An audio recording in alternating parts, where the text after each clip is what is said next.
So most of y'all have seen this post about the new Nike CEO having stayed at Nike for 32 years and risen through the ranks. So I'm not saying that this person has done something wrong to somebody. I'm just saying that if he had, he still had the opportunity to rise through the ranks.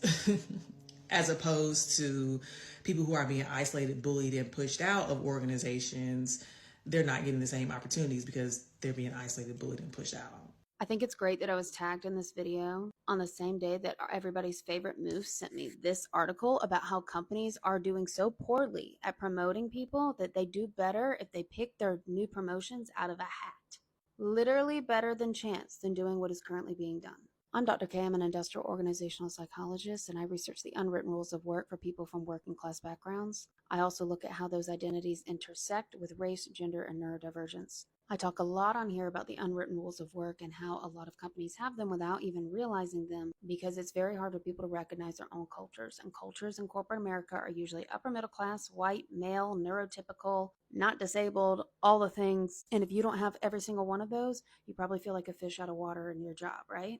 Talk to companies all the time about how this is problematic for turnover, for belonging, for innovation, for doing the job actually well and having a good reputation with your customers. But I also talk to y'all on here a lot about how the top performers are not necessarily the people who get promoted, and certainly not the hardest workers. So Business Insider shared an article where they talk about a recent study that looked at our managers picked literally their names out of a hat better at their jobs than managers who are picked through the normal way.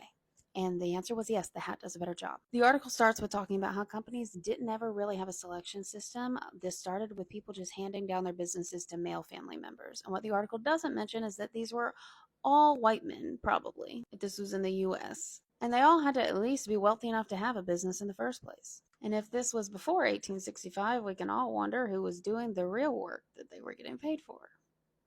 And nowadays, what it looks like is that people who self-promote the most get the management role. So people who say that they have ambitions and that they'd be really great at this get it. And usually these people are male. Now, the article doesn't go into other identity intersections, but I have talked a lot on here about how my research and others shows that people from working class backgrounds also struggle to self-promote. So I would hypothesize this is also an identity intersection that needs to be looked at. But get this, people who are full of themselves tend to overestimate their abilities.